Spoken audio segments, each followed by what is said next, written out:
दोस्तों आप सभी का स्वागत है देवेंद्र क्लासेस यूट्यूब चैनल में। टॉपिक हमारा भूगोल में है और भूगोल में आज टॉपिक पढ़ेंगे वर्षा के बारे में, क्योंकि मानसून का समय चल रहा है। मानसून के विषय में पढ़ते हैं। प्रश्न जो आते हैं मानसून से वनडे एग्जाम में या पुलिस जैसे पेपर में, वो प्रश्न हवाओं को लेकर के आ जाते हैं या पवनों को लेकर के आ जाते हैं। ठीक है, ये वाले प्रश्न आ जाते हैं। या मानसून जो भारत में सबसे ज्यादा वर्षा होती है वो कौन से मानसून से होती है, ये प्रश्न आ जाता है। या सर्दियों में कौन से मानसून से वर्षा होती है, ये वाला भी प्रश्न आ जाता है ना। तो ये कुछ इंपॉर्टेंट बेसिक पॉइंट हैं जो आपको याद रखने चाहिए, लेकिन इसमें मैं थोड़ी सी परिभाषाएं मैंने बोर्ड पे आपके सामने लिखे हैं तो वो बताता चलूंगा।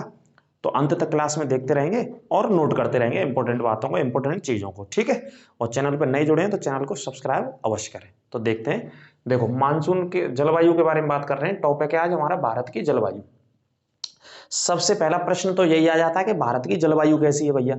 इसी को आप बताना कमेंट बॉक्स के माध्यम से। आपके पहला प्रश्न और कई बार पेपरों में पूछा गया है कि हमारा जो देश है भारत, उसकी जलवायु कैसी है।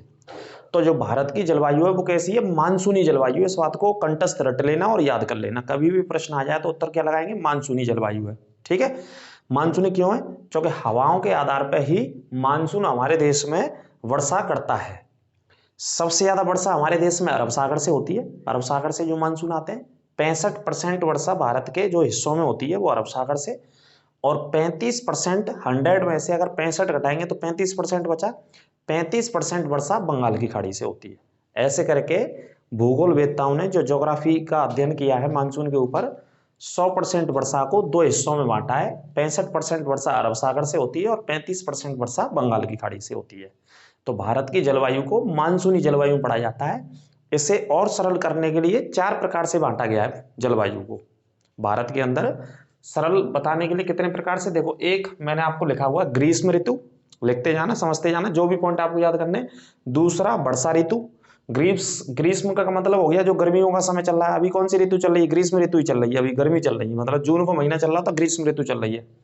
वर्षा ऋतु, टोटल वर्षा पड़ने लग जाएगी, मानसून आ जाएगा तो इसे वर्षा ऋतु बोलते हैं। ठीक है, तो ये सरलता से समझाने के लिए बताया है। अगला शीत ऋतु, मतलब सर्दियों का मौसम आता है तो सर्दियों में क्या सिस्टम रहता है, कब वर्षा होती है और कहां से वर्षा होती है सर्दियों में। उसके अलावा शरद ऋतु होती है। ठीक है, शीत में, सर्दियों में जो वर्षा होती है कभी कभार, वो कहां से होती है ये अभी मैं समझाऊंगा, लिख रखा है आपके सामने।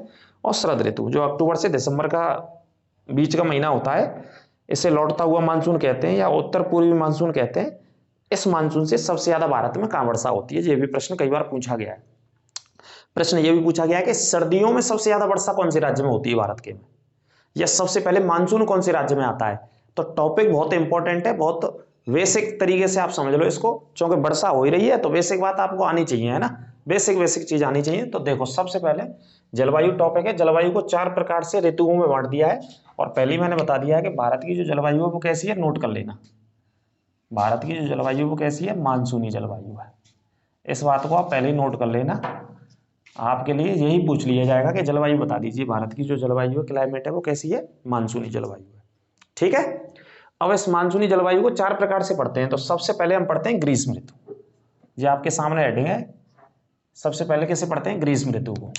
तो ग्रीष्म ऋतु मतलब गर्मियों का समय। कब से कब तक बांटा है भूगोल वेत्ताओं ने, मार्च से लेके जो जून का समय होता है उसे ग्रीष्म ऋतु बोलते हैं। ठीक है, मार्च से जून का समय।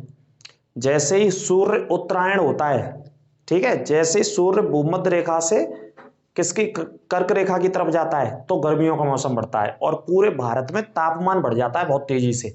और भारत के उत्तर में और भारत के उत्तर पश्चिम में, उत्तर पश्चिम का मतलब दिल्ली की बात करें, हरियाणा की, बिहार की, पंजाब की, राजस्थान की, तो इन हिस्सों में तापमान होता है कि नहीं होता है। आप अखबारों में डेली पढ़ते होंगे, राजस्थान का इतना तापमान गया, हरियाणा में इतना तापमान था, दिल्ली में इतना तापमान था। तो जैसे ही सूर्य कौन सी रेखा की तरफ जाता है, कर्क रेखा की तरफ, उत्तर में जाता है तो तापमान बढ़ने लगता है। जैसे कि आज क्या है, उत्तरी गोलार्ध का सबसे बड़ा दिन है। अगर आज की बात करें, जिस दिन मैं क्लास ले रहा हूं, 21 जून है आज। तो कई बार ये प्रश्न आता है कि सबसे बड़ा दिन बताइए उत्तरी गोलार्ध का। तो उत्तरी गोलार्ध का सबसे बड़ा दिन होता है 21 जून। ठीक है, और आज ही अंतर्राष्ट्रीय योगा दिवस विश्व भर में मनाया जा रहा है। ठीक है, ये पॉइंट भी आप नोट कर लेना। देखिए, ये लिखा भी है मैंने। सूर्य उत्तर दिशा में जाता है, उत्तरायण का मतलब उत्तर दिशा में जाता है। तो होता क्या है कि पूरे भारत में, संपूर्ण भारत का जो तापमान होता है, टेम्परेचर होता है, वो क्या है, बढ़ने लगता है। कॉमन बात है, आप जानते हैं। जैसे ही मार्च होता है, जैसे ही होली होती है, सिंपल भाषा में समझें तो मार्च के बाद अप्रैल आते हैं तो गर्मी बढ़ने लगता है, सिंपल बात है, तापमान बढ़ने लगता है, तो सारे राज्यों का तापमान बढ़ जाता है। इसी बात को भूगोल में समझते हैं उसके हिसाब से, सूर्य के हिसाब से, ठीक है।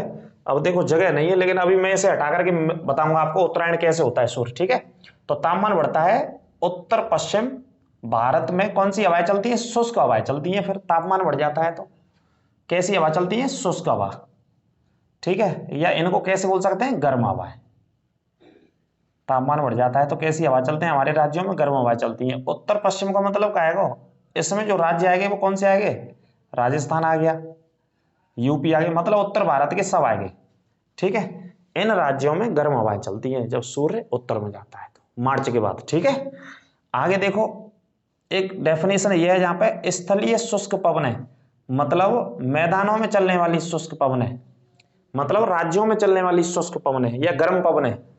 शुष्क की जगह क्या लिख सकते हैं? गर्म पवनें। समुद्र की आर्द्र पवनों के साथ मिलती है, जो समुद्र के ऊपर चलती है ना, समुद्र की सतह पर चलती है, वो कैसी चलती है? आर्द्र हवा चलती है, मतलब ठंडी हवा चलती है, ऐसे कह सकते हैं, ठीक है। जहां चलते हैं भैया गर्म राज्य में, जब गर्मी पड़ते है ऐसे समझो जा बात है। और समुद्र की सतह के ऊपर कैसी चलती है? आर्द्र पवनें चलती हैं। तो जब गर्म और आर्द्र पवनें हवा जब आपस में मिलती हैं, आपस में क्या लिखा है मैंने परिभाषा में? जब आपस में मिलती हैं तो क्या आते हैं? प्रचंड तूफान आते हैं। ये अध्ययन है भूगोल का। जब शुष्क हवाएं या गर्म हवाएं स्थल की ओर से समुद्र की तरफ चलती हैं और समुद्र में की सतह पर ठंडी हवा चलती है, जब आपस में मिल जाती हैं तो प्रचंड तूफान आते हैं। उन्हीं की वजह से चक्रवात बनते हैं। जैसे हाल ही में बिपरजॉय आया हुआ है। कौन सा तूफान आया हुआ है? बिपरजॉय। और समय कौन सा चल रहा है? ग्रीष्म ऋतु का चल रहा है, ठीक है। इसे ऐसे समझो आप, बिपरजॉय कैसे आया है? समय ग्रीष्म ऋतु का चल रहा है और महीना कौन सा है? कौन सा महीना है? महीना है जून का। और जून इसमें लिखा है कि नहीं लिखा हमने?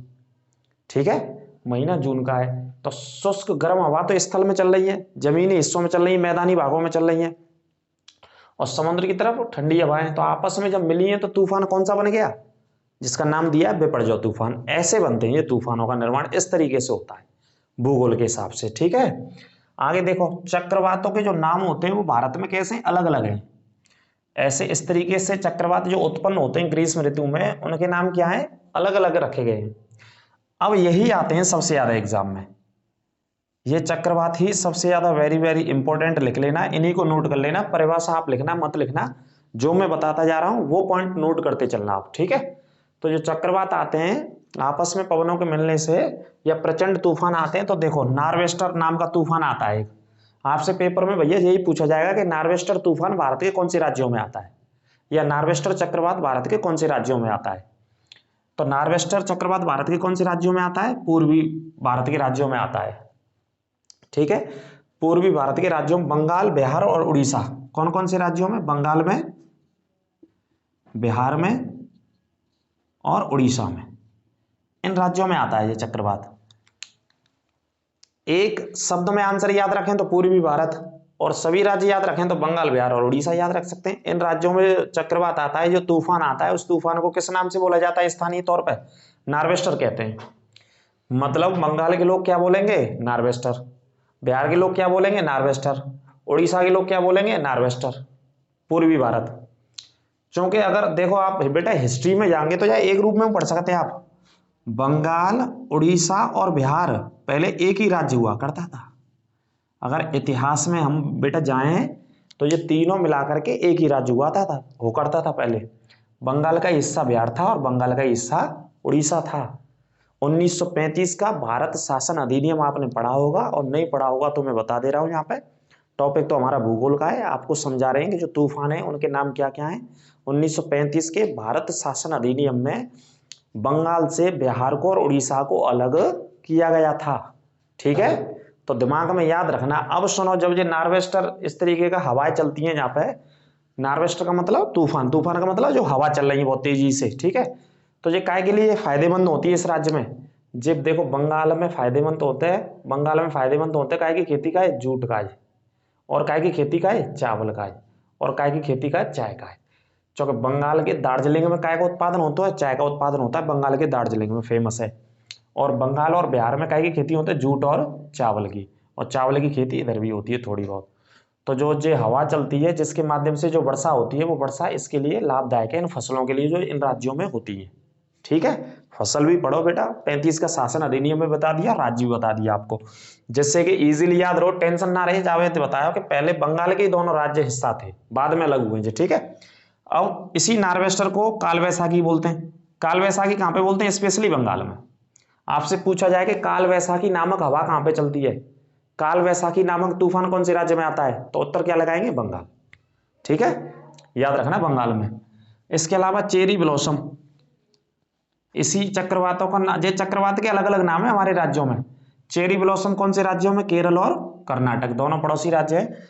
केरल और कर्नाटक में जो हवा चलती है, जो चक्रवात होता है, उसका नाम क्या है? Cherry blossom. Cherry blossom coffee के लिए लाभदायक होती है, ये वाली चक्रवात या हवाएं काय के लिए लाभदायक होती है? कॉफी के लिए, क्योंकि कॉफी का सबसे ज्यादा उत्पादन कहाँ होता है? कर्नाटक में। कॉफी का सबसे ज्यादा उत्पादन कर्नाटक राज्य करता है, लिख लेना है ना। तकरीबन 75% कॉफी का उत्पादन कर्नाटक अकेला करता है पूरे भारत में। आगे बात करते हैं आम्रवृष्टि। आम्रवृष्टि कहाँ पे? दक्षिण भारत में चलती है ये हवाएं। ठीक है, और आमों के पकने में मदद करती है वहां पे दक्षिण भारत में जो भी उत्पादन होता है। इसके अलावा बोडोचिल्ला, एक बोडोचिल्ला हवा है, ये कौन सी राज्य में चलती है? असम में चलती है। आप इन्हीं को नोट कर लेना, इन्हीं को रट लेना। एग्जाम में एग्जामिनर आपसे पुलिस जैसे एग्जाम में या किसी वनडे एग्जाम में, वीडियो का पेपर हो, लेखपाल का पेपर हो, कोई भी एग्जाम में पेपर हो, यहां से बाहर नहीं पूछेगा। टॉपिक डिटेल में है थोड़ा सा, लेकिन जलवायु है, कॉमन बात है, वर्षा क्यों हो रही है, कहां पे होती है, कौन कौन से राज्यों में, आनी चाहिए हमें। ठीक है, यदि हम तैयारी कर रहे हैं तो कंपटीशन की, तो इनको नोट कर लेना। अब बात करते हैं वर्षा ऋतु की, जो वर्षा ऋतु हो रही है इस समय। ठीक है, कौन सी ऋतु चल रही है? वर्षा ऋतु। तो वर्षा ऋतु का समय होता है सर जून से लगा के सितंबर। हमारे भारत में जो वर्षा होती है वो कितने महीने? जून, जुलाई, अगस्त और सितंबर, 4 महीने तक वर्षा ऋतु का समय माना जाता है। ठीक है, 4 महीने तक मानसून रहता है, या 4 महीने तक वर्षा प्राप्त होती है अलग अलग राज्यों को, तकरीबन संपूर्ण भारत को। तो वर्षा ऋतु का इसे समय बोलते हैं। ठीक है, अब सुनो इस वर्षा ऋतु का कॉन्सेप्ट। जून से सितंबर ये तो हो गया तक का समय होता है, इसे छोड़ो। तो देखो आगे होता क्या है, उत्तर पश्चिम भारत और पाकिस्तान भी शामिल है, क्योंकि पश्चिम में क्या है, भारत के पश्चिम में कौन सा देश आता है? पाकिस्तान भी आता है। तो दोनों को शामिल कर लिया पढ़ने के लिए, हमें टेंशन नहीं लेनी बिल्कुल। भारत है और भारत के पश्चिम में जाएंगे तो पाकिस्तान चले जाएंगे हम, राजस्थान को पार करके, गुजरात को पार करके, कश्मीर को पार करके कौन से देश में प्रवेश कर जाएंगे? पाकिस्तान में। तो ज्योग्राफी में पढ़ रहे हैं तो जो हवाएं चलती हैं या जो दबाव क्षेत्र होता है वो कॉमन एक बहुत बड़े एरिया में होता है। तो उत्तर पश्चिम मतलब राजस्थान आ गया, पंजाब आ गया, हरियाणा आ गया। भारत और पाकिस्तान में कौन से क्षेत्र का निर्माण होता है? निम्न दबाव क्षेत्र का निर्माण होता है। कौन से क्षेत्र का निर्माण होता है? निम्न दबाव। ठीक है, निम्न दबाव क्षेत्र का निर्माण होता है। और दूसरे तरीके से ऐसे समझ लो, सिंधु और गंगा, ये दोनों का है नदी के नाम है, सिंधु और गंगा नदी के नाम है। तो सिंधु और गंगा के मैदानी क्षेत्र में, ऐसे समझ लो एक ही बात है। उत्तर पश्चिम भारत और पाकिस्तान समझ लो एक, और दूसरे में भारत में ही अगर पढ़ेंगे तो सिंधु और गंगा के मैदानी क्षेत्र में कौन सा दबाव बनता है? निम्न दबाव बनता है, लो प्रेशर एरिया बनता है। इंग्लिश में क्या बोलेंगे इसे? लो प्रेशर एरिया का निर्माण होता है। तो जब ये लो प्रेशर एरिया बन जाता है तो ये पूरा क्षेत्र खाली हो जाता है। जब निम्न दबाव बनता है तो किसी भी क्षेत्र में, तो वो क्षेत्र क्या होता है? खाली हो जाता है। तो उस क्षेत्र को भरने के लिए, उस निम्न वायु दबाव क्षेत्र है भरवे का है, जो मैंने आगे लिखी है। तो देखो दक्षिण पूर्वी वाणिज्यिक पवनें आती हैं। कौन सी हवाएं आती हैं? दक्षिण पूर्वी वाणिज्यिक पवनें, या इसे व्यापारिक पवनें कह सकते हैं। कौन सी हवा कह सकते हैं? व्यापारिक, एक ही बात है। वाणिज्यिक या व्यापारिक पवनें कौन सी रेखा पार करते हैं? विषुवत रेखा को पार करके पूर्व की तरफ मुड़ जाती हैं, और यही काय का रूप ले लेती हैं? दक्षिण पश्चिम मानसून का रूप ले लेती हैं।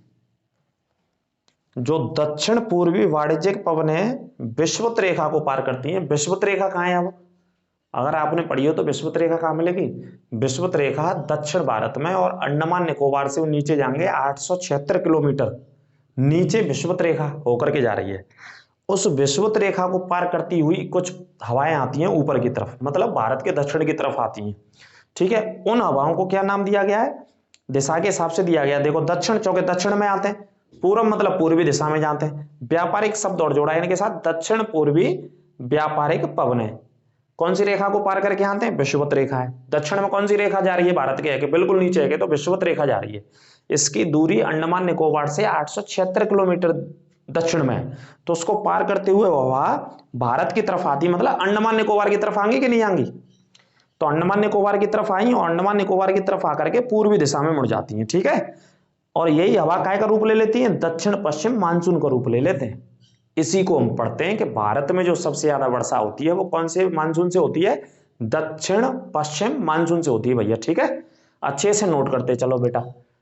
प्रश्न टॉपिक एक भी छूटेगा नहीं आपका ज्योग्राफी का, या प्रश्न भी नहीं छूटेगा कहीं से भी, कितना भी टफ क्वेश्चन बना दे वो आप बेटा गलत नहीं करके आओगे, ये गारंटी है। और देखो निम्न वायुदाब होता क्या है, मैं यहाँ पे पढ़ा रहा हूँ आपको बार बार कि निम्न वायुदाब का निर्माण हो रहा है। कहाँ पे निर्माण हो रहा है? उत्तर पश्चिम भारत और पाकिस्तान वाले क्षेत्र में, सिंधु गंगा के मैदानी क्षेत्रों में लो प्रेशर। तो ये मैंने यहाँ पे लिखा है, देखो होता क्या है कि जब वायुमंडल का दाब आसपास के क्षेत्र में कम हो जाता है, वायुमंडल का जो दबाव रहता है, वायुमंडल का हमेशा दबाव रहता है ना, क्योंकि हमारे चारों तरफ क्या व्याप्त है, ये कक्षा 2 में 3 में 4 में 5 में 6 में पढ़ गए हैं, क्लास में हम पढ़ के आए। पर्यावरण का जो टॉपिक मिलता है कि हमारे चारों तरफ जो व्याप्त है, जो गैसों का आवरण है, उसे क्या बोलते हैं? वायुमंडल बोलते हैं। और उसी वायुमंडल का दबाव रहता है हमारे इस पूरे पृथ्वी के आवरण पर। तो परिभाषा क्या है? जहां वायुमंडल का दाब आसपास के क्षेत्रों में कैसा हो जाता है? कम हो जाता है भाई साहब। तो वायुमंडल का दबाव जहां कम हो जाता है तो आसपास के बाहर का जो दबाव रहता है वो उच्च दबाव रहता है।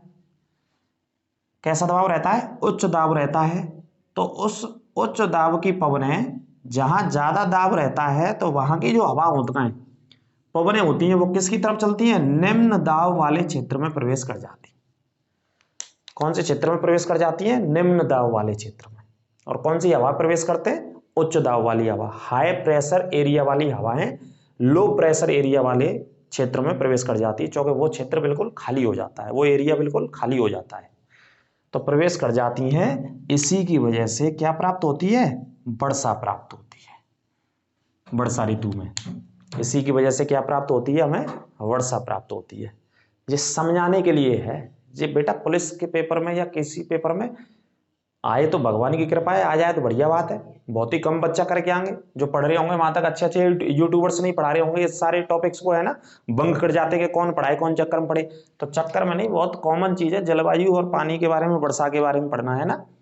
वायुमंडल का दबाव जहां कम हो जाता है उसे निम्न वायुदाब कहते हैं, और जिसके बाहर का जो क्षेत्र होता है वो उच्च वायुदाब होता है। तो वहां की हवा निम्न वाले की तरफ आ जाती है, और जब निम्न वायुदाब की तरफ आ जाती हैं तो इसी कारण की वजह से वर्षा प्राप्त होती है, मानसून आता है इसी की वजह से, ठीक है। तो ये हो गया निम्न वायु दाब क्षेत्र जो मैं बता रहा था।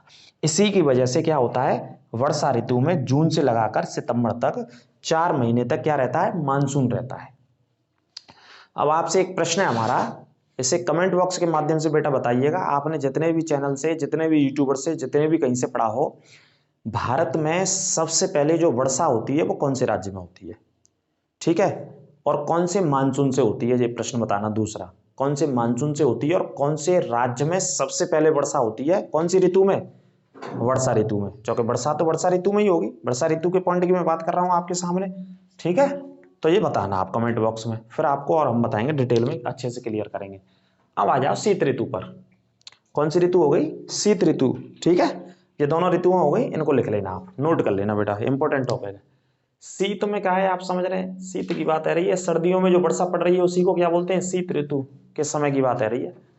तो होता क्या है कि जिस सागर का नाम सुना होगा आपने, कौन सा सागर है? भूमध्य सागर। वर्ल्ड ज्योग्राफी में पढ़ा होगा आपने भूमध्य सागर। और एक बेसिक बात पढ़ी होगी, एक स्वेज नहर पढ़ी होगी आपने।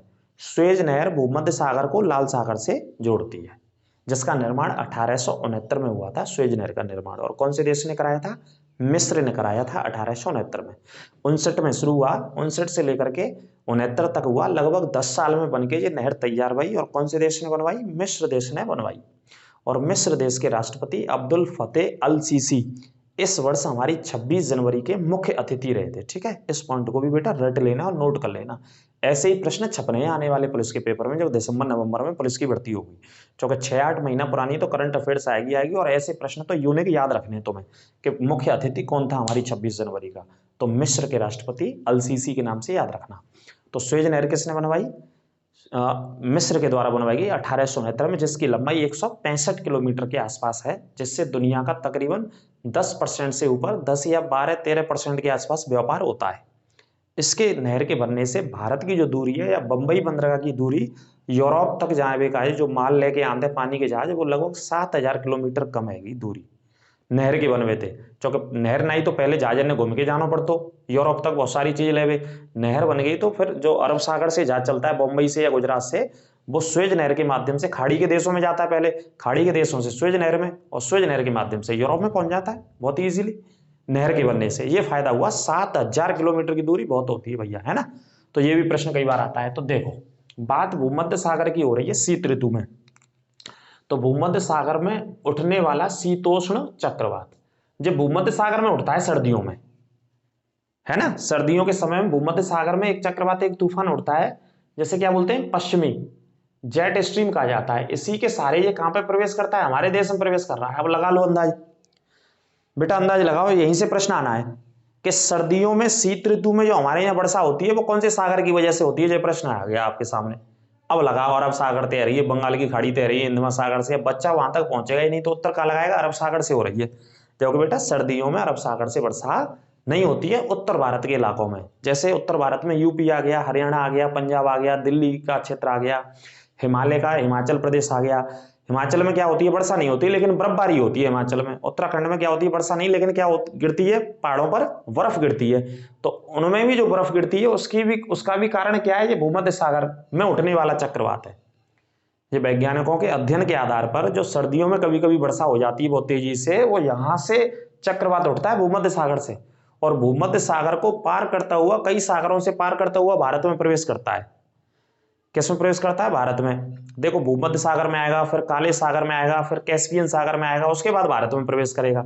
कई सागर बीच में पड़ेंगे, और जो हवा वहां भूमध्य सागर से चली होगी, जो पवनें चली होंगी, वो प्रत्येक सागर में जब प्रवेश कर रही होंगी तो सागर से क्या ले रही होंगी, बाष्प ले रही होंगी, और उसे आर्द्र पवनें हो रही होंगी, और उसे आकर के कहां पे बरसा देती है, भारत में बरसा देती है। ठीक है। तो पॉइंट क्या है, जैसे ही भारत में प्रवेश करता है तो आगे से क्या पढ़ते हैं, पश्चिमी विक्षोभ कहते हैं। उत्तर बेटा हमेशा ऑप्शन में जी मिलेगा तुम्हें, और आज तक आया 100%। अगर आपसे ये पूछ लिया जाए कि शीत ऋतु में जो भारत में वर्षा हो रही है, हरियाणा में, दिल्ली में, पंजाब में, उत्तर भारत में, वो किसके कारण से हो रही है, उसका कारण क्या है, तो उत्तर आएगा पश्चिमी विक्षोभ। पश्चिमी विक्षोभ चक्रवात कहां से उठता है, तो आंसर लगा देना, भूमध्य सागर से ये चक्रवात बनता है। ठीक है। भूमध्य सागर से कई सागरों को पार करता हुआ भारत में प्रवेश करता है। आगे देखो, ये वर्षा कहां पे होती है इस सागर से, पंजाब में, हरियाणा में, और पश्चिमी उत्तर प्रदेश में। और हिमालय में क्या होता है, इसी से हिमपात, मतलब बर्फ गिरती है। हिमालय में बर्फ गिरती है इसी चक्रवात की वजह से। कौन से चक्रवात की वजह से, जो भूमध्य सागर से उठता है। ठीक है।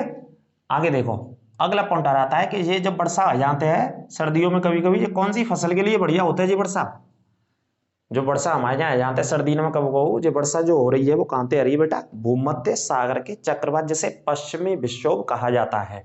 रबी की फसलों के लिए, क्योंकि सर्दियों में हमारे यहाँ कौन सी फसल होते हैं, उत्तर भारत में, हरियाणा में, पंजाब में, यूपी में, बिहार में, गेहूं की फसल होती है।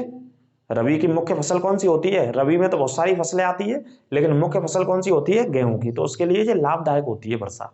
ठीक है, ये भी नोट कर लेना, इंपॉर्टेंट पॉइंट है भाई साहब। निम्न वायुदाब मैंने बता दिया कि लो प्रेशर एरिया, जब वायुमंडल के किसी विशेष क्षेत्र का दबाव कम हो जाता है तो उच्च दबाव वाले क्षेत्र से हवाएं प्रवेश कर जाती है उस हिस्से में, उसी की वजह से बारिश होने की प्रबल संभावना बनती है। इसे निम्न वायुदाब क्षेत्र कहते हैं। अब अगले पॉइंट पे हम आ जाते हैं, वृष्टि छाया क्षेत्र। ये बहुत इंपॉर्टेंट है, कई बार परीक्षाओं में पूछा गया है।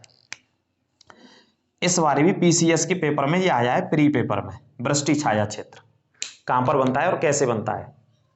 ठीक है। तो वृष्टि छाया क्षेत्र की देखो परिभाषा, सिंपल सी बात है। जहां में कैसे बनता है, देखो, पर्वत पहाड़ होते हैं। दक्षिण भारत की बात कर रहे हैं हम, कहूं की बात कर लो, दक्षिण भारत की बात कर रहे हैं, नीलगिरी की पहाड़ियों की बात कर रहे हैं हम, पश्चिमी घाट की। तो पर्वत के जिस ढाल से, पर्वत के जैसे नीचे उतर रहे हैं तो क्या बोलते हैं, उसे ढाली बोलते हैं, है ना, कि ये ढाल सही है, कि ये ढाल खराब है, कि यहाँ से गिर सकते हैं। तो पर्वत के जिस ढाल पर पवन टकराती है, जिस ढाल पर क्या टकरा रही है, हवा टकरा रही है, पवन टकराती है, तो वहां पर क्या करती है, वर्षा करती है। वर्षा करती है तो इसी को क्या बोलते हैं, पवनमुखी कहते हैं, पवनमुखी। ठीक है, पवनमुखी बोलते हैं इस कंडीशन को, पर्वत के जिस हिस्से से जिस ढाल पर पवन टकराई वहां पर टकरा करके वर्षा करती है प्रॉपर, उसी हिस्से को पवनमुखी कहते हैं। क्योंकि हवा के मुख के हिसाब से वहां पर वर्षा हो रही है, पवन के मुख के हिसाब से। ठीक है, आगे पर्वत के जिस ढाल के सहारे, अब देखो आगे यहीं से समझना, इसी को वृष्टि छाया क्षेत्र कहते हैं। पर्वत के जिस ढाल के सहारे नीचे उतरती है पवन, पवन कहां उतर रही है? नीचे उतरती है, ढाल के साथ साथ पवन नीचे उतरने लग जाती है एक हिस्से में वर्षा करके। जैसे ही नीचे उतरती है तो उस स्थिति को क्या बोलते हैं? विमुखी ढाल बोलते हैं। जो अपोजिट हो गया, पवन मुखी का विमुखी हो गया। जे विलोम शब्द है, हिंदी में आप पढ़ेंगे तो ये तो हो गया मुखी, यहाँ पे वर्षा आ रही है पर्वत से टकराए के पवन का, और जहां से वर्षा नहीं हो रही है नीचे टकरा करके पवन नीचे चली आ रही है, हवा नीचे चली आ रही है, तो उसे क्या बोलेंगे? विमुखी ढाल कहेंगे। विमुखी ढाल का मतलब जहां पर वर्षा नहीं होती है, वर्षा नहीं होती है, ऐसे क्षेत्र को बोलते हैं वृष्टि छाया क्षेत्र। जहां पर वर्षा किसी पर्वत के ढाल के सहारे नीचे उतर आए और वहां ऐसे हिस्सों में वर्षा नहीं प्राप्त होती है, ऐसे ही हिस्से को क्या बोलते हैं? वृष्टि छाया क्षेत्र। ठीक है, इस पॉइंट को याद रखना। इसके अगर एक उदाहरण की बात करें तो देखो, मैं उदाहरण बताऊंगा आपको। अगर हम पश्चिमी घाट की बात कर लें, कौन सी घाट की? पश्चिमी घाट की। तो पश्चिमी घाट के पूर्वी क्षेत्र में, कौन से क्षेत्र में? पूर्वी क्षेत्र में ना के बराबर वर्षा होती है बिल्कुल, क्योंकि वो वृष्टि छाया क्षेत्र के अंतर्गत आता है। देखो, एक तो हो गया इसका पश्चिमी हिस्सा, ऐसे समझो, और एक हो गया इसका पूर्वी हिस्सा। तो यहाँ तो हवा बहुत अच्छे से टकरा रही है, तो यहाँ तो वर्षा कर रही है, खूब वर्षा बरस रही है भैया यहाँ पश्चिमी ढाल में। जैसे उदाहरण के तौर पर मैं यहाँ पे बता दूं, जैसे उदाहरण के तौर पर महाबलेश्वर, एक जगह सुनी होगी आपने, महाबलेश्वर, यहाँ से कृष्णा नदी निकलती है। महाबलेश्वर से कौन सी नदी निकलती है? कृष्णा। तो ये बिल्कुल पहाड़ों में स्थित है, पश्चिमी घाट में, महाराष्ट्र में। तो यहाँ तो खूब वर्षा होते हैं, लगभग 600 सेंटीमीटर के आसपास वर्षा आ रही है यहाँ। ठीक है, क्योंकि पर्वत के जिस ढाल पे पवन टकरा रही है तो वहां तो खूब वर्षा कर रही है। तो ये वाला ढाल ये आ गया महाबलेश्वर या पश्चिमी घाट। लेकिन यहां से हवा नीचे उतर आती है, नीचे आ जाती है, जिस ढाल से नीचे आ जाती है, जिससे विमुखी बोलते हैं। तो नीचे कहां से आती है? पूर्वी हिस्से से। ठीक है, और यहाँ पे बिल्कुल वर्षा नहीं होती है। जैसे उदाहरण के तौर पर एक शहर का नाम लिखता हूं मैं, पुणे। पुणे पश्चिमी घाट के पूर्वी हिस्से में आता है एक ही हिस्सा, है एक ही राज्य, राज्य एक ही है भैया। लेकिन देखो, जय ज्योग्राफी, इसी का नाम भूगोल है। जय प्रश्न आता तो पीसीएस में पूछा गया इस बार 2023 वाले में कि इनमें से कौन सा वृष्टि छाया क्षेत्र है। ऑप्शन पूछा था, बस शहर याद करना होता है। तो यहाँ तो 600 सेंटीमीटर वर्षा आ रही है, लेकिन वृष्टि छाया क्षेत्र में चूंकि मैंने बताया कि वर्षा नहीं होती है, तो वर्षा ना के बराबर होते हैं। यहाँ 60 सेंटीमीटर कुल वर्षा होते हैं। कहाँ आ रही है? 600 और कहाँ आ रही है? 60। बात समझ रहे हैं? लेकिन राज्य एक ही है। तो ऐसे क्षेत्रों को क्या बोलते हैं? वृष्टि छाया क्षेत्र, जहां पर पवन किसी पर्वत के ढाल के साथ नीचे आ जाती है और वहां वर्षा नहीं हो पाती है, ऐसे इलाकों को वृष्टि छाया क्षेत्र बोलते हैं। ठीक है, ये पॉइंट आपको याद रखना है।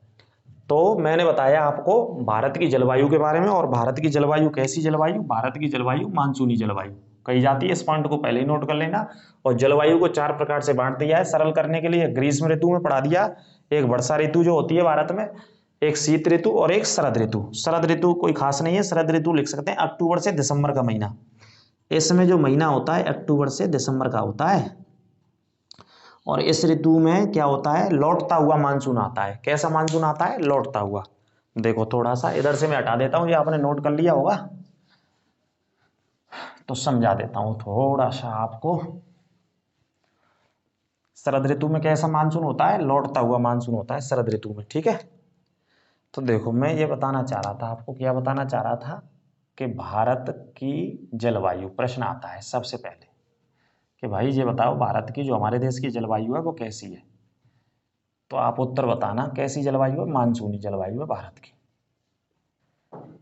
जलवायु। ठीक है, अब सुनो, ये मानसूनी शब्द आया है मौसम शब्द से। मौसम शब्द कौन सी भाषा का है? अरबी भाषा का शब्द है। अरबी भाषा का शब्द है कौन सा? मौसम। ठीक है, जो मौसम शब्द के बारे में बताया है कौन सी भाषा का है? अरबी भाषा का शब्द है। इसी का अर्थ होता है, इसी से ये शब्द का जन्म हुआ है और उस शब्द का नाम है मानसून। तो आप एक तरीके से कह सकते हैं कि जो मानसून शब्द है उसकी उत्पत्ति कौन सी भाषा से हुई है? अरबी भाषा से। हिंदी भाषा का शब्द नहीं है, हम आमतौर पर बोलते रहते हैं क्योंकि नॉलेज से ही नॉलेज बढ़ती है ना, ऐसे नहीं होता है। तो मौसम शब्द से अरबी भाषा के से मानसून शब्द बना है। तो भारत की जलवायु मानसूनी जलवायु, ठीक है। जैसे मैं आपको बताना चाह रहा था इस तरीके से, जैसे ये पृथ्वी हमारी, ये हो गई हमारी जीरो रेखा, या इसी को बोल देते हैं हम क्या, भूमध्य रेखा। कैसे पढ़ लीजिए। अब इसके नीचे क्या आ गई, मकर रेखा, ठीक है, जो कि कितनी डिग्री पे, 23 डिग्री पे। इसके ऊपर आ गई कर्क रेखा, ये भी कितनी डिग्री पे, 23 डिग्री अक्षांश पे, या अक्षांश डिग्री पढ़ लेते हैं, अक्षांश पढ़ लेते हैं। तो आप ऐसे समझ लो, थोड़ा सा और क्लियर हो जाएगा आपके लिए। तो जो पृथ्वी बनाई मैंने आपको समझाने के लिए, तो होता क्या है कि मैं बार बार आपको बता रहा था काय के बारे में, कि सूर्य के बारे में।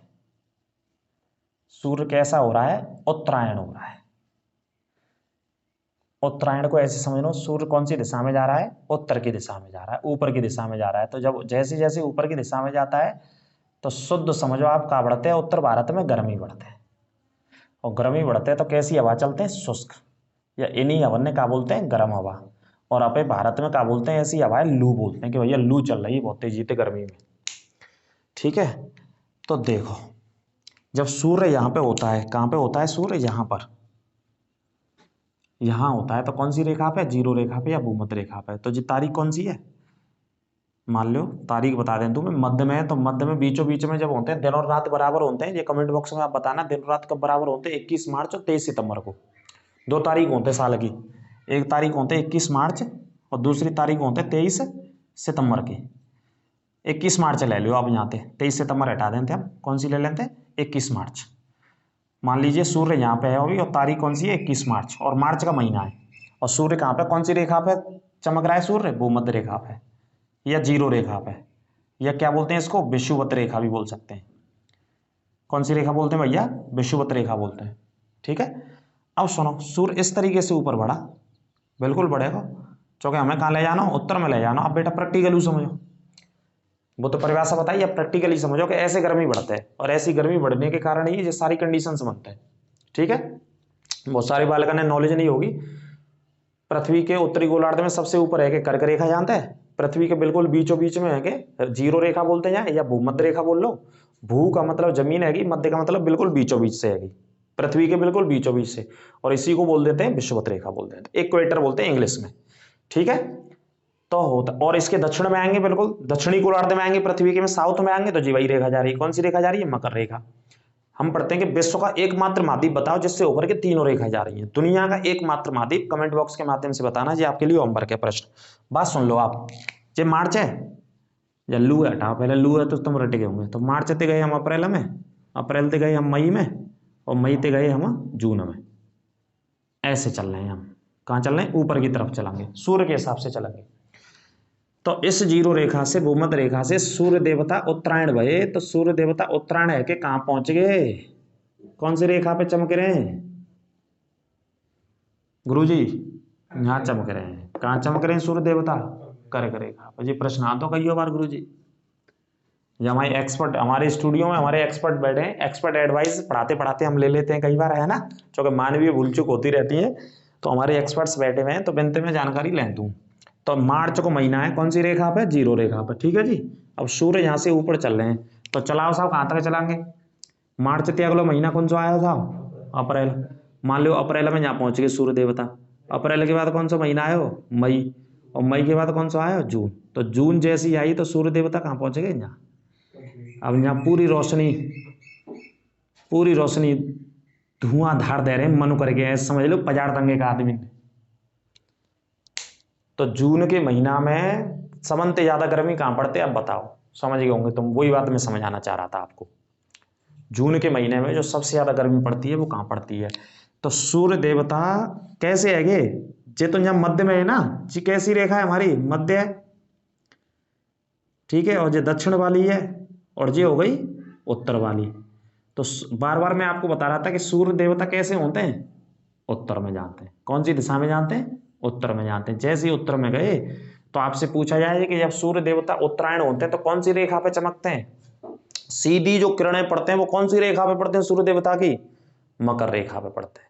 मतलब जब सीधी मकर रेखा पे पड़ते हैं तो व्यक्ति की परछाई आप व्यक्ति को ही नहीं दिखेगी, परछाई नहीं बनेगी, कुल मिला के जो बात बता रहे हैं। जब सीधा मतलब हमारे सर के ऊपर सूर्य है तो परछाई कहां से बन जाएगी आपको पता है, नहीं बनेगी बिल्कुल, है ना। तो सूर्य देवता यहाँ आएंगे और जी तारीख कौन सी है? 21 जून उदाहरण के तौर पर लिख लो आप, 21 जून की तारीख है और यहाँ खूब चमक रहे हैं साहब सूर्य देवता। इसी वजह से 21 जून को क्या बोलते हैं, जो पेपर में आना है क्या बोलते हैं 21 जून को? सही चल रही है क्लास? ये थोड़ी अच्छा ये रेड दिख नहीं रहा है, कोई दिक्कत नहीं। 21 जून को उत्तरी गोलार्ध में क्या होता है? उत्तरी गोलार्ध का सबसे बड़ा दिन होता है, लिख लेना 21 जून को सबसे बड़ा दिन होता है उत्तरी गोलार्ध का। ठीक है जी, कौन सा दिन होता है? 21 जून। तो सूर्य देवता यहाँ से लेके कहाँ चले गए? यहाँ चले गए और जहाँ खूब अपनी रोशनी दिखाई, और रोशनी इतनी दिखा रहे हैं कि धुआंधार कहाँ पड़ रही है? गर्मी। और कैसी हवा चल रही है? शुष्क हवा चल रही है। और कैसी चल रही है? गर्म चल रही है। और इन्हीं हवा ने क्या बोलते हैं? लू बोलते हैं उत्तर भारत में। तो जब सूर्य देवता यहाँ पहुंच जाते हैं तो कौन सी रेखा पे चमकते हैं? कर्क रेखा पे। और यहाँ होते हैं तो कौन सी पे चमक रहे हैं सूर्य देवता? भूमध्य रेखा पे। और यहाँ से मुड़ के यहाँ आ जाते हैं, ऐसे नीचे आ जाते हैं, फिर दोबारा यहाँ आ जाते हैं। जब दोबारा यहाँ आ जाएंगे तो कौन सा महीना आ जाएगा? देखो जून में यहाँ है तो जून से आगे चलो, कौन सा महीना आएगा? जुलाई, अगस्त, सितंबर। तो सितंबर में फिर यहीं आ जाएंगे सूर्य देवता। कौन सी रेखा पे चमकेंगे सितंबर में भैया? भूमध्य रेखा पे चमकेंगे सर। इसी वजह से मैंने कहा आपको कि 2 महीना साल में ऐसे हैं, एक 21 मार्च, एक महीना कौन सा है? 21 मार्च, और एक महीना कौन सा है? 23 सितंबर। ये दोनों में दिन और रात कैसे होते हैं? बराबर होते हैं, क्योंकि सूर्य देवता कहाँ पे चमकते हैं? भूमध्य रेखा पे, बिल्कुल बीचों बीच चमकते हैं। ठीक है, समझ गए? अब मान लो सितंबर है, अब सितंबर से फिर सूर्य देवता ऊपर तो जाएंगे नहीं, आगे कहाँ? नीचे जाएंगे। नीचे आए साहब, नीचे कौन सी रेखा पे आ गया? मकर रेखा पे चमकेंगे। अब सितंबर से और आगे बढ़ जाओ, सितंबर से कौन सा महीना होगा वो सब आगे? अक्टूबर। भूलो हमें, देख लो भूलो, महीने ही भूलो, गुरुजी बता रहे हैं हमारे। अक्टूबर, नवंबर और दिसंबर। ठीक है जी, तो दिसंबर को महीना आया। तो प्रश्न आता है कि दक्षिणी गोलार्ध का सबसे बड़ा दिन बताइए कौन सा होगा, और सूर्य देवता कौन सी जगह चमकते हैं जब? तो दक्षिणी गोलार्ध का सबसे बड़ा दिन कहाँ पे है? मकर रेखा पे सूर्य देवता चमकते हैं। और आंसर कहाँ होगा आपको? 22 दिसंबर आता है, 21 दिसंबर शायद 22 दिसंबर होता है। कौन सा दिसंबर होता है? शायद 22 दिसंबर ही होता है ना। तो उम्मीद है कि समझ गए होंगे कहानी जो मैं समझाना चाह रहा हूं। ऐसे ही यहाँ सूर्य देवता जानते हैं तो गर्मी होते हैं, शुष्क हवा चलते हैं बहुत तेजी से, और उत्तर भारत में कौन सी हवा चलते हैं? लू। इसी को बार बार वो पढ़ा रहा है हमको कि सूर्य उत्तरायण हो रहा है, सूर्य उत्तरायण हो रहा है, तो सूर्य ऐसे उत्तरायण होता है और ऐसे करके कर्क रेखा पे चमकता है। ठीक है, बात समझ में? और मानसून शब्द की उत्पत्ति मौसम से हुई है, और मौसम शब्द अरबी भाषा से लिया गया है, इसका ही मतलब होता है मानसून। इस बात को भी याद रखना। आई बात समझ में? नहीं आई? और सुनो, एक और बात तुम्हें दुनिया भर की जानकारी और देते हैं एक और। जैसे कि हमने बताया कि सर्दियों में जो वर्षा होती है, कौन सी वर्षा? शीत ऋतु में जो वर्षा हो रही है वो कौन से सागर से हो रही है? शीत ऋतु में जो वर्षा हो रही है वो कौन से सागर से हो रही है? भूमध्य सागर से। तो देखो हमारे एक्सपर्ट बताएंगे कि भूमध्य सागर से जो हवा चली पानी लेकर के, कौन से सागर से चली? हवा चलती है यहाँ से, पवनें चलती हैं पानी लेकर के। ठीक है, पवनें वाष्प लेके, पवन लेके चलेंगे यहाँ से भूमध्य सागर से। भूमध्य सागर से कहाँ आना है? हमें भारत की तरफ आना है। तो बीच में तो कछु और सागर पड़ेंगे, तो सब सागर तो होते हुए आएंगे हवा। तो ये क्रम पूछो जाओ तो बेटा, बड़े बड़े यूपीएससी आईएएस जैसे एग्जाम में क्रम पूछा गया ये वाला, लेकिन तुम्हें पुलिस को देना बेटा भूमध्य सागर याद रखियो। अब एक्सपर्ट बताएंगे हमारे भूमध्य सागर से आ गए, कौन सा सागर आएगा गुरु जी बताओ मानचित्र में देख के। भूमध्य सागर के बाद जो सागर आएगा वो कौन सा आएगा? देखो भूमध्य सागर के बाद कौन सा सागर आएगा? काला सागर।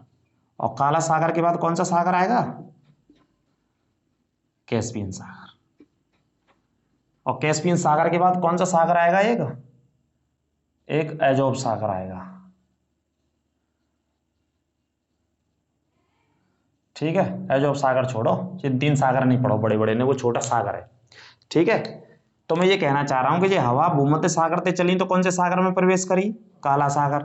ये भूमध्य सागर कहां पे है? इसकी जो स्थिति है वो कौन से महाद्वीप में? अफ्रीका, और यूरोप को अलग करता है ये वाला महाद्वीप। कौन कौन से महाद्वीप को? अफ्रीका को यूरोप से अलग करता है भूमध्य सागर। अब यहां से ये हवा चली तो काले सागर में आए सर। काला सागर कौन से महाद्वीप में? यूरोप में। और यूरोप में लड़ाई है रही है दो देशों में, आप सुनने होंगे, एक रूस में और एक यूक्रेन में। तो रूस और यूक्रेन की सीमा बनाता हो काला सागर, ऐसे याद कर लीजिए आप। कौन कौन से देश की सीमा बनाता हो? रूस और यूक्रेन की। तो वो हवा जो पवन चली वो कहां से कहां तक आएगी? काला सागर तक। अब यहाँ ते पानी ले लो, काला सागर ते वाष्प ले ली। अब यहाँ से चल के यात्रा करी, कौन से सागर में आगे? कैस्पियन सागर में। कैस्पियन सागर नहीं है, असल में क्या है, ये झील है। और ये कहाँ पे? एशिया में। यूरोप और एशिया में इसकी सीमाएं, हालांकि दोनों महाद्वीपों में भैया, दोनों महाद्वीपों में ये सागर है ना, पढ़ना इसे अच्छे से। दुनिया की सबसे बड़ी झील है ये क्षेत्रफल के आधार पर। विश्व की सबसे बड़ी झील कौन सी है? कैस्पियन सागर। क्षेत्रफल के आधार पे, आयतन के आधार पे। अब कैस्पियन सागर चूंकि बिल्कुल एशिया में है, रूस के पास है और एशिया के बहुत सारे देश हैं, फिर जाके बाद प्रवेश कहां पे कर जाता है? वो मानसूनी हवाएं भारत में प्रवेश कर जाते हैं।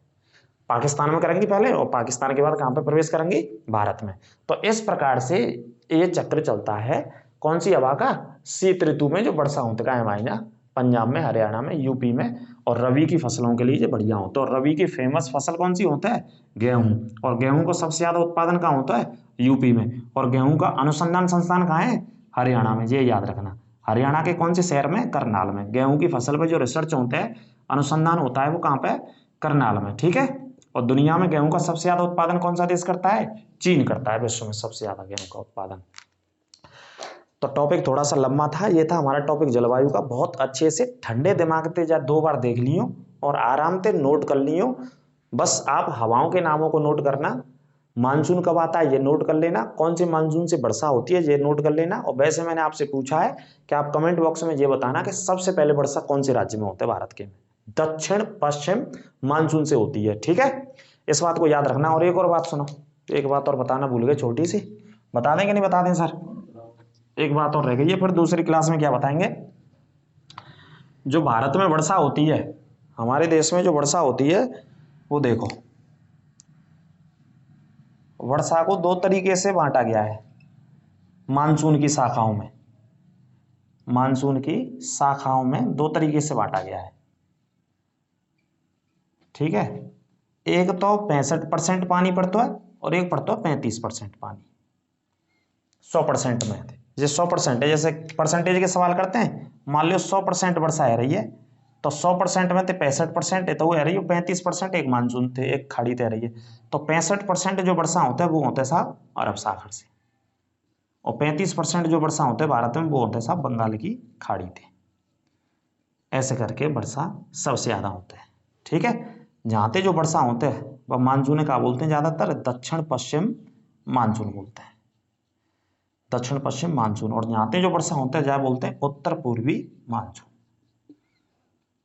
ठीक है, जो बातें लिख ली। अगर आपसे पूछा जाए कि सबसे ज्यादा पानी कहाँ पे पड़ रहा हो भारत में, कौन से सागर से, तो अरब सागर। तो ये टॉपिक था भैया, चाहे 2 बार 3 बार 4 बार 6 बार 5 बार देखियो, खूब जितनी कोशिश है सकी है वो समझाने की प्रयास किया गया है। जलवायु का टॉपिक बहुत इंपॉर्टेंट है, क्योंकि हवा आ जानते हैं राज्य की, मैंने अब वो बता दी है अलग अलग राज्य में कौन कौन से नाम जाने जाते हैं, और पूरा सिस्टम बता दिया मानसून के बारे में और ऋतुओं के बारे में बता दिया है। ठीक है, और सूर्य की स्थिति बता दी, उत्तरायण होने का, दक्षिणायन होने का, उत्तरी गोलार्ध में दक्षिण गोलार्ध में कैसे जाता है। इसी तरीके से चैनल से जुड़े रहो और चैनल को ज़्यादा से ज़्यादा मित्रों के दोस्तों के साथ सोशल मीडिया पर शेयर किया करो, और सब्सक्राइब करने के लिए बच्चों को बोला करो। जितने भी पढ़ने वाले बच्चे हैं इस चैनल पर प्ले लिस्ट में बिल्कुल free of cost Devendra classes YouTube channel पर पूरा यूपी पुलिस का या यूपीएसआई का फ्री ऑफ कॉस्ट सिलेबस पढ़ा रहे हैं। और बेटा एक क्वेश्चन बाहर नहीं जाएगा, प्रेम तेन क्लास के नोट्स बनाते रहो, क्वेश्चन छूटेगा नहीं पूरा जीएस में, चाहे दरोगा को पेपर देना चाहे उत्तर प्रदेश पुलिस का पेपर देना, जो आने वाली 52,000 जगह हैं। आपके उज्जवल भविष्य की कामना करते हुए इस क्लास का यही अंत करते हैं। अगली क्लास में फिर मिलेंगे। नमस्कार।